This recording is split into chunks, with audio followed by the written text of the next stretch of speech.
So many questions have been proposed to me lately through email, and these are mainly from individuals who have taken either the online Kriya Yoga webinar training or have downloaded the free Kriya 11-hour training course, the MP3 training course, or the 26-hour Yoga Sutras Kriya Yoga course, both which are available through ashevillevedicastrology.com under the Learn Kriya Yoga tab. So I know that many of you, again, who've taken these courses, already have a steady practice, whether it be a meditation practice of any kind or a Kriya Yoga practice. And you're curious about certain experiences you've been having. I have about 7 questions here, and so we'll try to take this one at a time, and hopefully we'll get through as many as we can today. So the first question deals with energetic blocks. The questioner asked about taking a class on removing one's energetic blocks. And she goes on to say that when doing the Kriya Yoga technique, will this remove the energetic blocks automatically, in case we have any such blocks? And how do I know how my aura or electromagnetic field is? Well, again, we always have to be very clear on what we mean by what we're asking.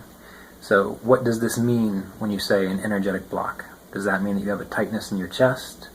Does that mean that you have repetitive thoughts that you equate to an energetic block? Does that mean you have difficult emotional states that you can't quite resolve? So you need to know, what does that mean? And the question about how is my aura and my electromagnetic field? Well, I don't know. In my mind, the way that you understand how your aura is or your electromagnetic field is depends on the state of your mind. Meaning, the clearer your mind, the stronger your mind, the greater your capacity to stay fully present within the moment. That, in my mind, gives me the understanding that your aura or your electromagnetic field is probably clean and healthy. So how do we keep ourselves clean? How do we keep ourselves energetically healthy? Well, we have to be aware of the people that we spend time with. We have to be aware of the things that we think about, the entertainment that we allow into our consciousness. All of this is going to leave a residue within our electromagnetic field. The people we spend time with, they have particular energy signatures. Some people are angry, some people are depressed, some people are happy, some people are just neutral. The more we spend time with an individual, if we are not strong in ourselves, we will start to resonate at their state. So we have to, first of all, be aware of who we are at the core, our essence. Because when we know that, then we can recognize when our energy field or our mental field is being influenced by what you might consider to be an external circumstance or person or thing. So back to the original idea of, does Kriya Yoga remove these blocks automatically? In a way, but I don't believe so. That it's automatic. In my mind, as I see meditation working, the techniques, the mechanics of the techniques, allow us to see what the actual state of our consciousness is. Because as we become more internalized and calm and clear and focused, then we're able to see the memories or the thoughts that are influencing our experience. We're able to see just what's going on in our psychology. And as we get a sense of this, then our work isn't just to mechanically crank through Kriya pranayamas or mantras. Our work is to be aware of this state, to decide to be different, and to invite a new experience in, to put our direction of thought, to put our direction of our consciousness towards that which we want to experience. If there is a state of discord or difficulty or depression or anxiety, but we need to ask ourselves, what can we do to shift our consciousness towards a state of clarity and peace? And this is very important, because what does the Kriya Yoga process actually do? Well, it helps to align our nervous system, to refine our nervous system, so that we can process the greater consciousness, the intelligence that's all around us. And that is the exact same intelligence that causes the sun to burn, the planets to stay in their orbit, all of the countless beings in the world to be able to live mostly in harmony with each other, to have the galaxies spin as they do, to have the universe be what it is. That same intelligence we are a manifestation of. And so essentially what we're learning to do is to trust that intelligence, to allow that intelligence to work through us without messing with it, without getting in its way through our own little petty ideas. And that can be very hard. So part of the whole process is learning to get calm, get clear, and be aware of when you are caught in a state of conflict, of doubt, of uncertainty, and then through your meditation practice, learn to trust that life is supporting you, that the wholeness of life, even though we can't understand it, there's no way that our human mind can understand the complexity, the immensity of what's going on around us, that it is supportive of us, because it allows us to see that there is only one power within the world, within our consciousness, and that is, if you want to use the concept of divinity or God, we can do that, but we can't in the ultimate sense, because to name it is to limit it, and it is unlimited. So we are learning to embrace this mystery, to trust the greater intelligence all around us.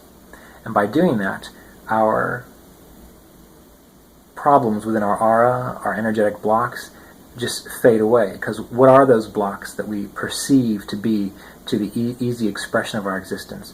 Well, they are our expectations, they are our personal desires, they are those things which cause us to feel fearful, anxious, afraid, and like we are in an alien world when we're not. The same consciousness that makes everything happen takes care of our life. And this is something for you to contemplate. The same consciousness which has allowed your body to exist right now. Think of the tens of thousands of generations of humans who've had to pass on their genes so you could be here. If life is so fragile, how could that be? How could that even happen? But it did. So when it comes to Kriya practice, what it's doing is it's refining your nervous system so that you have the capacity to be aware and watchful and to do the inner work that is required for you to grow into what I might say a surrendered state of consciousness, a state of awe, a state of mystery, a state of trust, that ever-new joy that many saints and sages talk about. But those things you work out on your own by either letting them go consciously or figuring out ways or things that you need to do or take care of so that you can be more attuned to this innate divinity, this innate consciousness. And that is takes a subtle intelligence, which is why you may fail very often. But in time you start to realize that your intuition can guide you because it is connected to this whole. It just requires this trust. And it also requires that we let go of our thoughts about what's good and what is bad. Because as it says in the Bhagavad Gita, we are entitled to action only, not to the fruits of our actions. Which means we do our best, but what happens after that is not for us. Because why is that? Because we do not have the capacity to fully understand all that is going into this one moment and the effect that that might have within the rest of the ocean of consciousness. So sometimes those things that we deem as bad, that grief that we experience, the anger we experience, it's just part of consciousness happening. And we'll get more into this, I believe, probably in another video, because I've been contemplating the idea of the gods and goddesses of the Hindu deities and how they can help you to realize what you are in the now, and that if we can really appreciate them for what they are, truly see them for what they are, which again we'll go into maybe later in this video, but probably in the next video, that we realize that the wholeness of life encompasses all of our experiences as represented by the deities of the Hindu pantheon. So we'll get to that. So consider when it comes to removing energetic blocks, all that is required is to sit and to be still. And you might need to start with a meditation practice to do that. And then observe. Allow what rises and falls in your consciousness to play out while you observe. Not getting pulled into it, not thinking about it, not analyzing it, just watching. This is how you resolve those blocks. And then if there is a practical or realistic thing that you need to do or can do, you'll be inspired in that direction. But first of all, getting calm, getting clear. So in that regard, yes, the Kriya Yoga practices do help to resolve these such blocks. But there is the next stage, which is our capacity to be responsive to any changes that need to occur, but also to surrender to the process. And that's the fine line and the balance. It's extremely hard spiritually speaking, is to know when to act, when to use one's will, and when to surrender, to let it go. But again, that comes with experience, and that comes in time. And you have to ask for that kind of wisdom and understanding.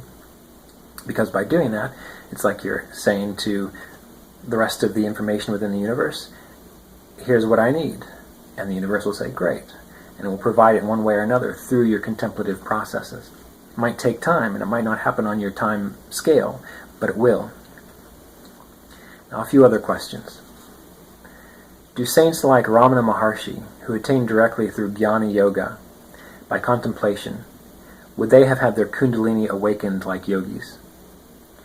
And the questioner goes on, what I mean is that those who follow the Raja Yoga path and have Kundalini awakening, is this the same as contemplation and the awakening that occurs through Jnana Yoga?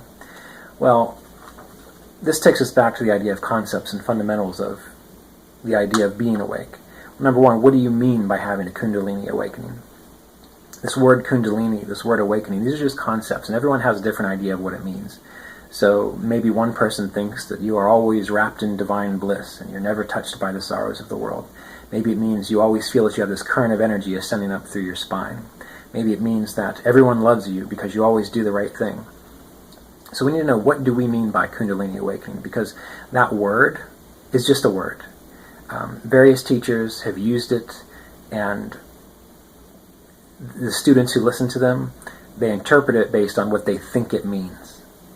So I don't like to get into this idea really of Kundalini awakening, of your chakras, of your energy. There is a subtle experience you can have personally, but defining yourself through the ideas of others is not going to help you at all. You need to be in line with what is actually happening for you in your life. So first of all, define, what do you mean by Kundalini awakening? That is just, in a way, an analogy or a metaphor. All of this is just an analogy and a metaphor, just like the idea of the chakras. These are just ways that we can access a principle or idea, but it's not the actual thing. Meaning, like when you look on your computer and you push on an icon that allows a Word document to pop up or to use your email, that icon is not the actual program, but it allows you to access that program. So this idea of Kundalini, this idea of chakras, this idea of energy blocks, they are just words and concepts. They are not real things. And in order for us to have an actual conversation about this, you need to define, what do you mean by it? Okay, what do you mean by it? For example, someone might say, is your Kundalini awakened? And that person might think, well, I'm fairly peaceful most of the time. I feel I've got good intuition, and I'm a rather clear person. Then yes, my Kundalini is awakened. But if that's not what you mean, maybe you mean, are you always feeling a surge of bliss through the spine? Well then no, according to that definition, the person's Kundalini is not awakened. So we have to be aware of, what do you mean? And the questioner goes on to ask, saints like Shivananda and many others caution men saints to preserve their vital fluid. So this brings up the idea of celibacy again, for Kundalini awakening. And she goes on to say that a certain sage described his experience after Kundalini awakening as though his sexual fluids were reversed into his brain and altering his entire nervous system. Again, maybe that's true. I don't know. I didn't have devices to check to see if his sexual fluids were being absorbed back into his brain, and I don't even know if that's really possible. Again, I think this is more of a metaphor that the teacher used to try to explain what was being experienced there. And what was probably being experienced is that this idea of lust, this idea of needing to procreate, the person saw a higher reality beyond the animal aspect of the body and realized that there is more to consciousness than just sexual pleasure or that kind of lust or desire. And so while they might still enjoy sexuality, that it is not something that is compulsively driving them. And when you're not compulsively driven by anything, your nervous system gets clearer, calmer, and you're more able to process accurately what's going on around you. So this isn't just true for sexuality and desire, and that's why in the Yoga Sutras of Patanjali, brahmacharya, a lot of people consider that to be celibacy, but really it's properly utilizing all of your resources, both your primal needs, your need for food, your instincts, your finances, your time alone, the time you spend doing anything. It's learning to not be driven compulsively by any of these things, and having one's direction fully centered on God, on finding satisfaction through source, through what you are beyond all these things. And again, remember, the word God is just a concept and a metaphor. And what we're aiming to do with our Kriya Yoga practice is to directly experience the reality that is beyond concepts and beyond the mind, which is hard to imagine when you're used to just being in the world through a human body and a human framework. So the questioner goes on to say, what happens to women when Kundalini is awakened? Well, I don't know. I imagine it would be the same kind of reversal of desire and lack of compulsions, and the capacity to stay content within oneself and to know what one is and to find satisfaction not in anything temporal, but just in one's own being. So you might have to ask a woman that. And even though I've got long hair, it doesn't count. So anyway, question number 3. For the last 2 years, after I intensified my meditation with spinal breathing, and again, spinal breathing, what she's talking about is the Kriya Pranayama process, which again you can learn on this channel, Kriya Yoga Online, or you can go to ashevedicastrology.com, and there are 2 courses on there, an 11-hour Kriya Yoga training course and a 26-hour Yoga Sutras course, which will teach you all these things. So after this person intensified their meditation with spinal breathing, they have muscle tightness from the thighs to the knees, and it's better but not fully cured. And she describes lots of knots on her thigh, I guess muscularly. She wants to know, is it because of her meditations with spinal breathing and chakra meditations? Well, again, I don't know. My first question is, are you sitting cross-legged? That can do it to you, especially if you haven't worked those muscles and those joints and those ligaments well enough to be able to sit cross-legged. If that's the case, just sit in a chair with your back upright. It may be that you have some structural imbalances, so get a massage or talk to a Rolfer or a chiropractor, see if that's the case. So I don't think everything is caused by my spiritual practice or meditation practice. I think some things are just dependent on the foods we eat or the way we live or the way we sit. So don't try to read more into things. Question number 4. Though my meditations are deep, my breathing almost stops. I still can hear sounds around me. Physically, I'm conscious. There is nothing after that happening. That's a statement, so I'm not sure what question there is there, but that sounds fine to me. There's nothing wrong with being physically conscious. Again, the clearer we get, the more we realize that our desire to escape into bliss or experience bliss is because we're not happy with where we are or what's going on around us, so it's an escapist tendency. And that when one is awake, clearly and fully and 100% awake, they're not trying to close their eyes and shut out the world. They realize that the world, their inner consciousness, the observer, that which is observed, that which is analyzed, the sounds of the birds, the chair one is sitting in, is all a seamless whole. And that's hard to grasp when you're used to thinking about I'm here and you're out there. But eventually we see that everything is completely and utterly subjective. I think that eventually physics and modern science will prove this. Many times I've read it over in the Sistas Yoga. It's been my experience in meditation. So I would say as long as you're able to sit clearly, calmly, and be 100% there with what is happening, and know that what is happening is you. Everything that is happening is you. And if you can love that, and appreciate that, and find contentment in that, no matter what it is. Now again, I know this can encourage someone to say, well, I should just give up and not take any action. But again, this is the difference between an awake person and someone who just wants to be on autopilot. If you just give up, then you are again unconscious. You're just letting things go. And that's why it takes a subtle intelligence to be able to realize when what is happening, there's nothing that can be done about it. It's just what is, whether that's good or bad, and again, we love it as an aspect of ourselves. Or there may be times when we are aware of the fact that we have a choice. That moment that we become aware of the fact that we have a choice Well, within consciousness, we have the capacity to now decide, go left or go right. And that's just a part of God, divine consciousness too, this capacity to choose, to use our willpower. But again, the subtleness comes in when we have to accept and appreciate that sometimes there is no choice. And other times there is. And learning to recognize that. And again, make a choice, see what happens.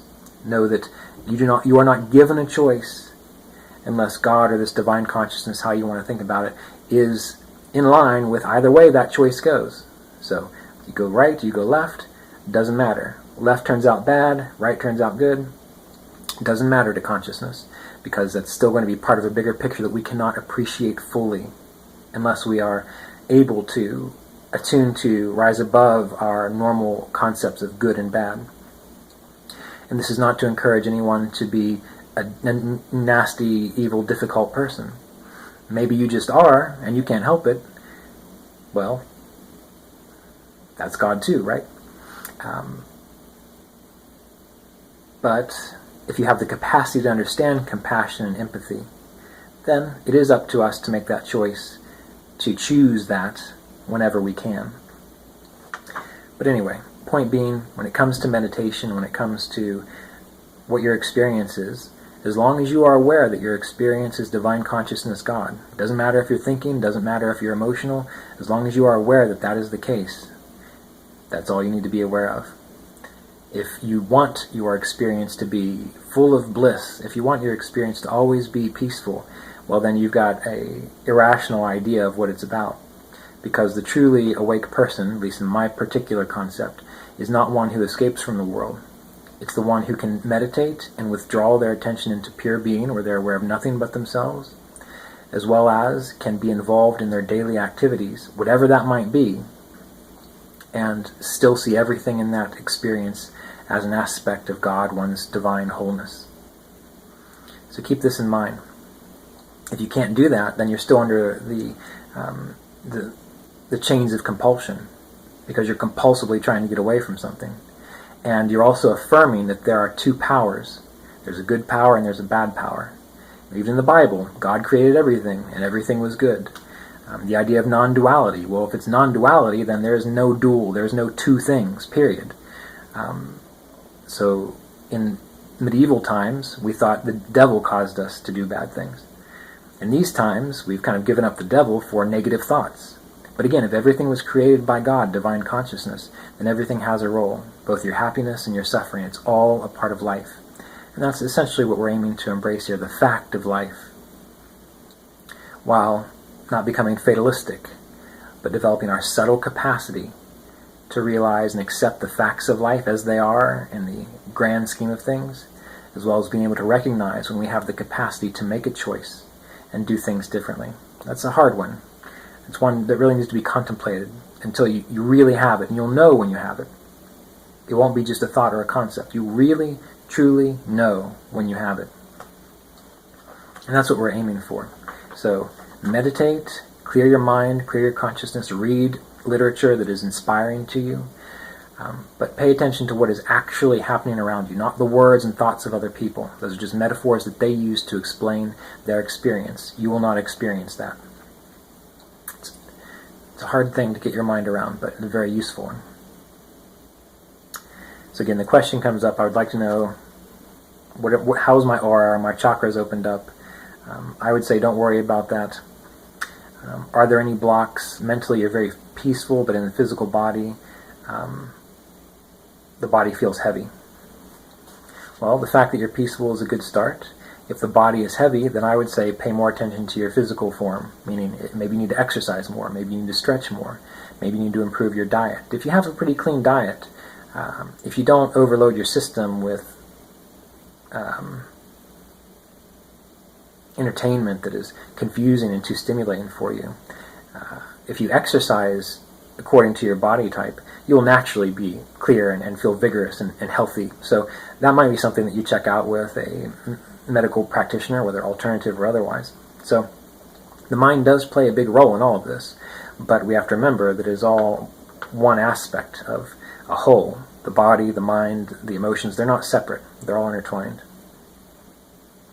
And then my favorite question that I get asked sometimes, as you are my guide in meditation now, I would like to ask you a question, if you don't mind. Is your Kundalini awakened fully? Is your crown chakra opened? Are you in unison with super cosmic consciousness? I used to think that was a fun question to answer. But again, I started to realize this idea of, you have an idea of what it means. Is my Kundalini awakened? Is my crown chakra open? Well, I don't know. I can't really see my crown chakra. Are you in unison with super cosmic consciousness? Well, I'll say yes to that. But I think we all are in unison with super cosmic consciousness. It's just to the degree that we are aware of it, or awake to that reality. So I just want to encourage you not to worry about those things, because, number one, throughout the world, everyone is going to have their perceptions. And I've always noticed that you can be around the most enlightened person in the world, but if you yourself are not enlightened, you won't recognize them, or you'll have criticisms for them, or you'll have reasons to doubt. Or you can be the most unenlightened person in the world and meet someone who's also unenlightened, but talks a good game, and you think they're enlightened. So I don't think that's something that we can subjectively, I don't think that's something that, well, not subjectively, that's not something we can objectively prove. I know many people who act like they're enlightened. They dress right, they talk right, these sorts of things. But that's not a sign of enlightenment. In Tripara Rahasya, which is an excellent text, there is a passage in there which says, it describes what an enlightened person will be like. But then it goes on to say, this is not for you to judge others. This is for you to understand when you yourself are awake fully. So, point being, depends on when you see me.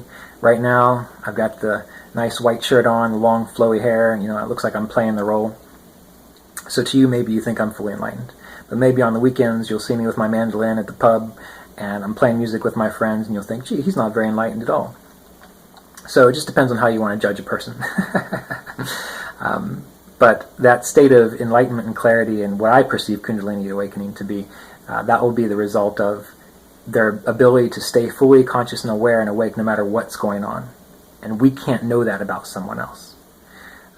But we can put into practice what someone shares and teaches, and if it works for us, that helps us. So always remember, whoever you learn from is just a reflection of yourself. And if you learn something from them, great. Don't worry about if their Kundalini is awake. Don't worry about if their crown chakra is fully open, because that's nothing anyone can ever prove. They can tell you, but they could be telling the truth, or they could just be bullshitting you, essentially. So you need to follow your own intuition. You need to follow your own trust. And don't be so judgmental and hard on people.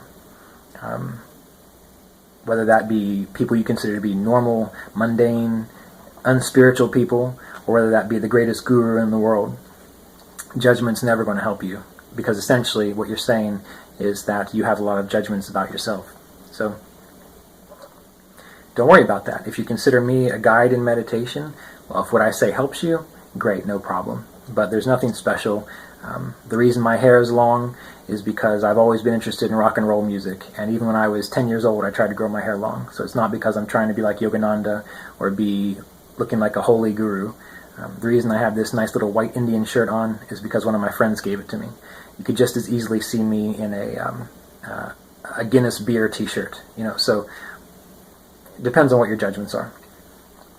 But these are things to consider, and remember that the Kriya is about knowing what you are, being yourself, and knowing how that is related to the wholeness of life. And then, whatever role you play, whatever your personality is, as long as you are in line with that, you are free and you are awake. And that is the most authentic way to live. That is, in my mind, the most peaceful way to live.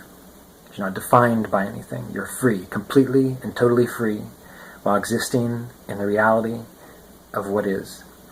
So keep these things in mind. And don't be too hard on yourself, or anyone else.